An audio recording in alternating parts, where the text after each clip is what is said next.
सादर प्रणाम करता हूं अब सम्मानित सभी राष्ट्र निर्माताओं को। मैं डॉक्टर नागेंद्र राय, +2 शिक्षक, डॉक्टर राम बिहारी सिंह उच्चतर माध्यमिक विद्यालय, विष्णुपुरा, गौरा, सारण। मेरे पास एक छोटी सी जिम्मेदारी है। बिहार माध्यमिक शिक्षक संघ प्रखंड इकाई मरौड़ा का सचिव का जिम्मेदारी है और उस जिम्मेदारी के तहत मैं अपने साथियों से एक अपील करता हूं, सारण के तमाम राष्ट्र निर्माताओं से। कुछ साथी इस हड़ताल के दौरान मैं समाचार पत्रों, मीडिया, प्रेस के द्वारा मैं कुछ साथियों को अधीर होते हुए देख रहा हूं। मित्रों, यह समय हम सबको मजबूत होने का, चट्टान की तरह इकट्ठा होकर के इस हड़ताल को सफल करने का, साथ ही इस वैश्विक महामारी के समय समाज, राष्ट्र, राज्य के साथ अपनी जिम्मेदारियों को निर्वहन करने का है और मजबूती के साथ हड़ताल में डटे रहें। इसके साथ ही मैं ये भी कहूंगा कि कुछ साथी जो अधीर हो रहे हैं उनके लिए खास करके मित्रों, यह समय एक परीक्षा का समय है। हम लोग शिक्षक हैं, साल में परीक्षाएं लेते हैं, जीवन में कई परीक्षाएं दिए हैं और आज हमारी परीक्षा का समय है। ऐसे में कुछ साथी जो डर रहे हैं मित्रों, पूरी उम्मीद के साथ, आशा के साथ और एक दृढ़ संकल्प के साथ, वह संकल्प हो अभी नहीं तो कभी नहीं, इस संकल्प के साथ आप हड़ताल पे डटे रहें। इस वैश्विक महामारी के कारण लॉकडाउन की एक समस्या है। यह समस्या अस्थायी समस्या नहीं है, अस्थायी है। जहां से यह चला था, कोविड-19 चाइना के यूहान से चला था, आज वहां भी साथियों जनजीवन सामान्य हो गया है और जहां से चला वहां सब सामान्य हो गया, तो क्या हमारे देश में सामान्य नहीं होगा? निश्चित रूप से, चाहे जितनी भी अंधेरी रात क्यों नहीं हो, सुबह का होना, उजाले का होना और सूर्योदय का होना तय है। इसी प्रकार हमारे जीवन में भी एक कुछ क्षण के लिए इस महामारी ने कुछ व्यवधान उत्पन्न किया है हमारे और सरकार के बीच में। ये बहुत जल्दी जो है ये खत्म हो जाएगा। 3 मई के बाद लॉकडाउन ओपन होगा और फिर से हमारा आंदोलन जो है उस ऊंचाई को प्राप्त करेगा। स्थितियां इस ढंग से बनी, कुछ साथी फोन करके ये जानने की कोशिश किए कि सर आंदोलन में क्या हो रहा है, हम लोगों को क्या करना चाहिए। हमने अपने राज्याध्यक्ष आदरणीय पांडे सर और हमारे महासचिव महोदय आदरणीय शत्रुघ्न बाबू से टेलीफोनिक मेरी वार्ता हुई और मैं दोनों अपने राज्य के महासचिव और राज्याध्यक्ष को बधाई देता हूं कि हमारे दोनों सम्मानित नेता पूरी मजबूती के साथ हड़ताल पे डटे हुए हैं और उन लोगों ने ये निश्चय किया है कि लेवल 7 और 8 और हमारी जो 7 मांगे जब तक सरकार नहीं मानेगी तब तक हड़ताल से वापिस होने की कोई बात ही नहीं है। साथियों, मेरा भी अपील है आप सभी राष्ट्रीय निर्माताओं से कि आप पूरी मजबूती के साथ डटे रहिए। हमारे शीर्ष नेतृत्व जो है का यही निर्देश है कि आप बिल्कुल नहीं घबराएं। सरकार शिक्षा और शिक्षक के विरुद्ध जो एक मानसा पाल रखी है वह हम विफल कर देंगे किसी भी कीमत पर। अब शिक्षक के अधिकारों से हम उनको वंचित नहीं रहने देंगे। इस बार इस लड़ाई में अब तक 2006 से लेकर के और 20 तक जितना आपका शोषण हुआ है उस सारे शोषण का, उस सभी दमन का हम बदला लेंगे। जीवन की अंतिम लड़ाई है और नियोजनवाद से मुक्ति हमारी इस लड़ाई का मुख्य उद्देश्य है और उनका यही निर्देश है माध्यमिक शिक्षक संघ साथियों के, शिक्षक संघ के साथियों को कि अभी नहीं तो कभी नहीं आप सभी साथी मजबूती के साथ हड़ताल पर डटे रहें। हम आपकी हर मांगों को इस आंदोलन में इस सरकार के साथ वार्ता के द्वारा हम सफलीभूत करेंगे, यह हमारा प्रयास है।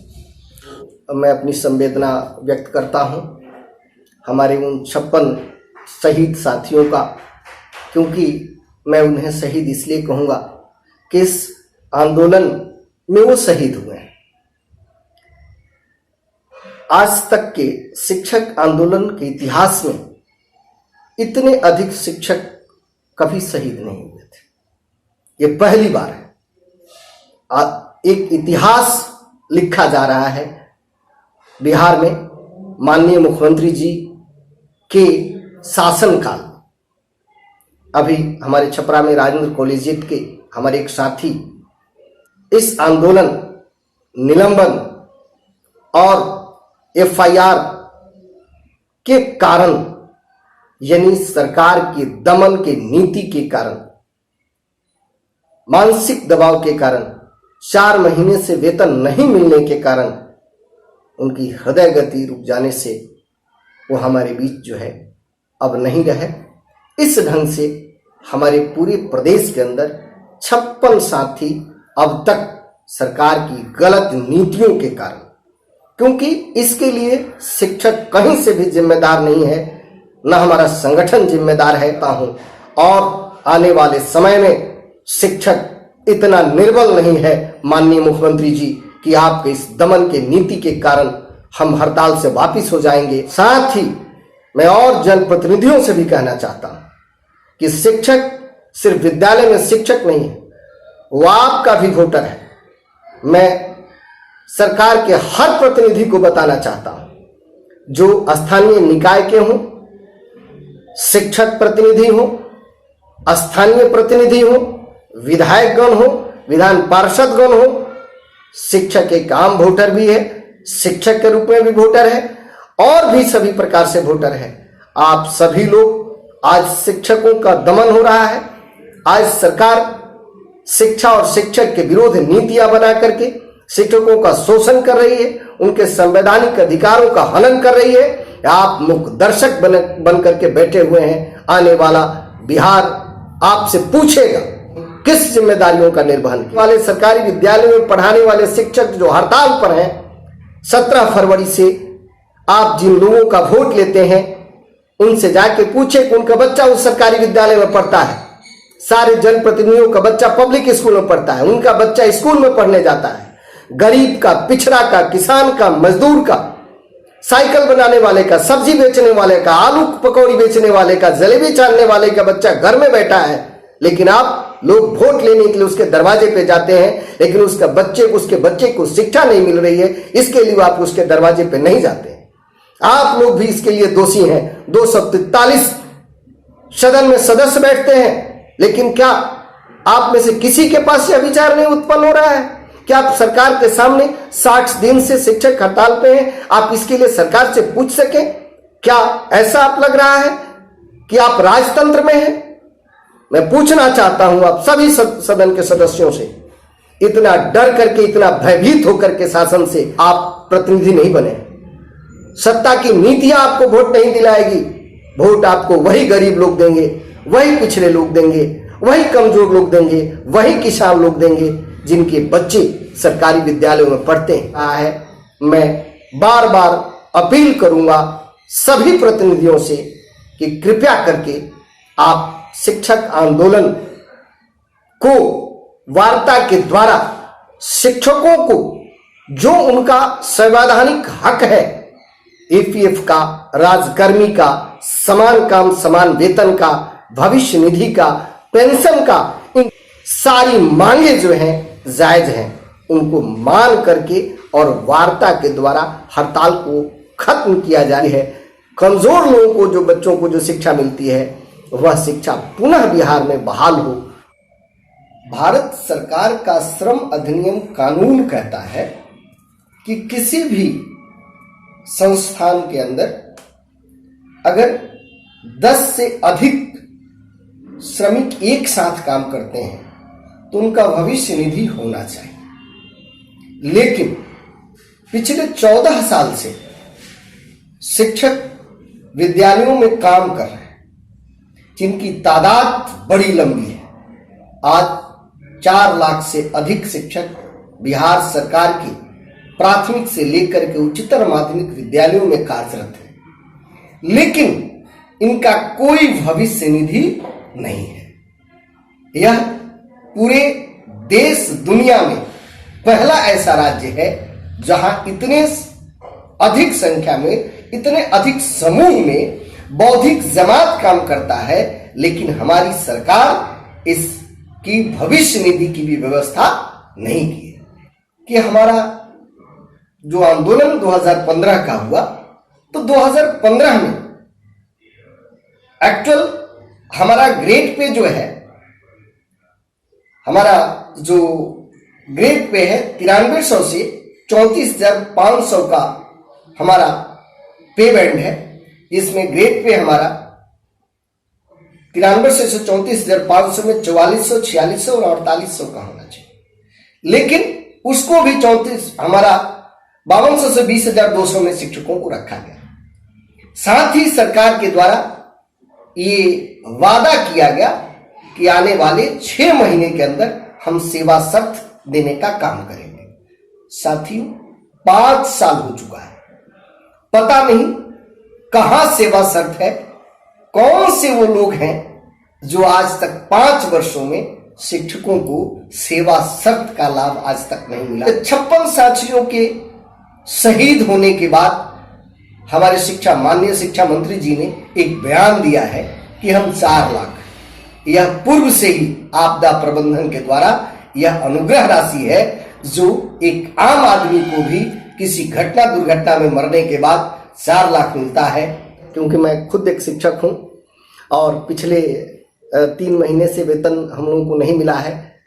अधिक अलग अलग निकायों से हमारे कुछ साथियों को दिसंबर से ही वेतन नहीं मिला है। बिहार के नगर पंचायत शिक्षकों का सारण में यह हमारी सरकार जो है, मैं बहुत प्रशंसा करता हूं अपने सरकार की, माननीय मुख्यमंत्री जी की, कि जब ये वैश्विक महामारी उत्पन्न हुई कोविड-19, तो माननीय मुख्यमंत्री जी ने यह निर्देश दिया कि बिहार के प्रवासी मजदूरों को भी हम 1,000 रुपया देने का काम करेंगे। बिहार में जिनका राशन कार्ड है या नहीं है, उन सबको भी हम 3 महीने का वृद्धा पेंशन और हर महीने हम आर्थिक मदद और जो चीज़ें हैं उनको जो मिलता है, अनाज वगैरह, ये सब हम देंगे। लेकिन माननीय मुख्यमंत्री जी, क्या हम शिक्षक इस बिहार के नागरिक नहीं हैं? हम तो प्रवासी भी नहीं हैं। जब प्रवासियों के प्रति आप इतना अपना उत्तरदायित्व समझते हैं, तो इस बिहार वासियों के प्रति इतना निर्दयी क्यों बन रहे हैं? हम 4 लाख शिक्षक आपके कर्मी हैं, आपके विद्यालयों में आपका बिहार के भविष्य बनाने का हम काम करते हैं। हमारे भी बाल बच्चे हैं, हमारे भी परिवार हैं, हम भी इसी सैलरी पे निर्भर हैं। क्या इस वैश्विक महामारी में हमें अपने तनख्वाह की, हमें अपने पैसों की या हमारे बच्चों की प्रति आपकी कोई जिम्मेदारी नहीं है? हम अभ्यस्त हैं नियोजनवाद में 8 महीने, 10 महीने, 4 महीने, 6 महीने, एक एक साल पर हमने वेतन लिया है। अभी 3 महीना हुआ है, 4 महीना होगा, 5 महीना होगा, 6 महीना होगा, जब माननीय मुख्यमंत्री जी के हृदय में हमारी वेदना पहुंचेगी। हमारे भी बाल बच्चे हैं, हमें भी पैसे की आवश्यकता है, जब पहुंचेगी तब हमारे प्रति सोचेंगे। लेकिन हम इसके लिए हड़ताल से वापिस होने नहीं जा रहे हैं, हम डरने नहीं जा रहे हैं। पूरी निडरता के साथ हम हड़ताल पे बने रहेंगे। आपको जब मर्जी हो हमारी सैलरी रिलीज कीजिएगा, नहीं कीजिएगा, शिक्षक समाज को कोई फर्क नहीं पड़ता है। आपने दमन की नीति को अपना ही लिया है तो आप अपनाए रहिए। हम भी अपने संवैधानिक हक के लिए अपनी लड़ाई में खड़े हैं। जो कष्ट झेलना होगा परिवार को, हम लोगों को, हम झेलने के लिए तैयार हैं। निश्चित रूप से अगर जहां 56 साथी शहीद हुए हैं, जरूरत पड़ेगी हमारे और कुछ साथी आपकी इस नीतियों के कारण आप चाहते हैं ये और भी लोग शहीद हो जाए, लेकिन आंदोलन होता ही है इसी के लिए। मैं सिवान से स्थानीय निकाय के विधान पार्षद श्री टूना पांडे सर को सादर प्रणाम करता हूं कि हे माननीय, आप जैसा प्रतिनिधि इस बिहार में होना बहुत जरूरी है, जो बेबाक रूप से समाज के हित में, इस राज्य के हित में, राज्य के शिक्षा के हित में, राज्य के नागरिक शिक्षकों के हित में, जो जिस ढंग से आपने सारी बातों को स्पष्ट रूप से रखा है आपने, पूरा शिक्षक समाज आपके इस प्रयास को सलाम करता है। और साथ ही आपने जो बल शिक्षक समाज को दिया है, आपको कोटिशः प्रणाम करता है बिहार माध्यमिक शिक्षक संघ और बिहार के तमाम शिक्षक। साथ ही मैं अपील करना चाहता हूं अपने स्थानीय स्नातक के विधान पार्षद महोदय से, शिक्षक के विधान पार्षद महोदयों से, स्थानीय विधायक महोदयों से कि आप सभी माननीय हैं, आप सभी हमारे नेता हैं, आप हम सब लोग आपके मतदाता हैं। बहुत उम्मीद के साथ अपने बहुमूल्य मतों को अपने अधिकार की रक्षा के लिए, अपने विकास के लिए, अपने कल्याण के लिए, कि ताकि आप हमारे अधिकारों को भी रक्षा कर सकें, आप समाज की जो समस्याएं हैं उसका निवारण कर सकें। शिक्षक समाज आप सबसे प्रार्थना करता है कि तमाम माननीय सदस्य, विधान पार्षद महोदय, विधानसभा के सदस्य महोदय, शिक्षक प्रतिनिधि महोदय, स्नातक प्रतिनिधि महोदय, आम तमाम लोग जो हैं सदन में माननीय मुख्यमंत्री जी से हड़ताल की समाप्ति और शिक्षकों को हक जो है उनका, उसके दिलवाने में मदद करें, ताकि शिक्षक समाज आपके इस प्रयास का भविष्य में आभारी रहे। मैं पुनः माननीय एमएलसी टूना पांडे सर को बार बार प्रणाम करता हूं और आप जैसे प्रतिनिधि को यह शिक्षक समाज धन्यवाद देते हैं। मैं बिहार के 6 शिक्षक विधान पार्षदों से करबद्ध प्रार्थना करता हूं कि हे माननीय विधान पार्षद महोदय, आप सब का यह मतदाता समूह जिनकी मतों के कारण आप उस सदन में बैठे हैं, सदन के सदस्य के रूप में, और आपके ये मतदाता सड़क पे इस वैश्विक महामारी में बिना तनख्वाह के हड़ताल पर बैठे, इस समस्या के लिए आप 6 के 6 विधान पार्षद महोदय से मेरा निवेदन है, प्रार्थना है कि आप सब लॉकडाउन खत्म होने के बाद आप लोग बिहार के गांधी मैदान में एक साथ भूख हड़ताल और आमरण अनशन पर बैठने की योजना बनाइए। साथ ही पूरे प्रदेश से आपके मतदाता वहां तक कैसे पहुंचेंगे, आपके शिक्षक वहां कैसे पहुंचेंगे, इसकी योजना बनाइए। साथ ही बिहार शिक्षक संघर्ष समन्वय समिति के जो सदस्य हैं, बड़ा अच्छा संजोग बना है कि बहुत सारे शिक्षक संगठन एक प्लेटफॉर्म पे आकर के एक उद्देश्य के लिए एक साथ संघर्षरत हैं। उन तमाम साथियों को भी बुला करके और सरकार के इस गलत नीति के खिलाफ आमरण अनशन पर बैठने का योजना बनाइए। मैं बार बार आपसे निवेदन कर रहा हूं कि इस लॉकडाउन के अंदर वीडियो कॉन्फ्रेंसिंग के द्वारा आप सभी माननीय विधान पार्षदों से बात करके, मैं सारण के अपने जो हमारे शिक्षक विधान पार्षद महोदय हैं, साथ ही वो बिहार माध्यमिक शिक्षक संघ के अध्यक्ष भी हैं, उनसे मैं निजी रूप से बात करूंगा। साथ ही मैं अपील करता हूं, प्रार्थना करता हूं अपने उन 5 और शिक्षक माननीय विधान पार्षदों से कि आप सभी लोग आपस में एक साथ योजना बनाइए। हम लोग आपके नेतृत्व में भूख हड़ताल पर बैठना चाह रहे हैं और सरकार तक अपनी इस बात को पहुंचाना चाह रहे हैं कि आप हमारी समस्या को समझिए। और मैं इस उम्मीद के साथ अपने आदरणीय राष्ट्रीय नेताओं से एक निवेदन करना चाहता हूं कि आप जहां भी हैं बिहार में, वहीं पर जिस परिस्थिति में हैं, समाज के साथ रहिए। हमारे आस पड़ोस और समाज में कोई भी गरीब व्यक्ति भूखा नहीं सोए, उसके यहां किसी चीज का अभाव नहीं हो, इसके लिए आप तत्पर रहिए। माननीय मुख्यमंत्री जी, हड़ताल पे रहने के बावजूद भी हम लोग हड़ताल पे नहीं हैं। आज राज्य के अंदर जितने क्वारंटाइन सेंटर बने हुए हैं, उसमें 90% वह स्पेस विद्यालय है, चाहे वो हाई स्कूल हो, चाहे वो माध्यमिक विद्यालय हो, चाहे वो आपका प्राइमरी विद्यालय हो।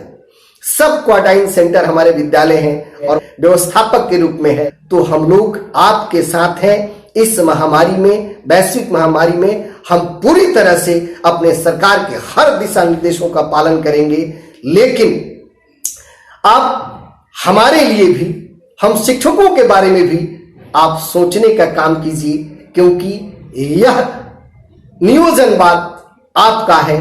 आप ही इस बात का समापन कीजिए। मैं बार बार अपील करता हूं कि शिक्षकों को अधिकारों को देकर के शिक्षकों का आप पुनः जो है मान सम्मान देने का काम कीजिए।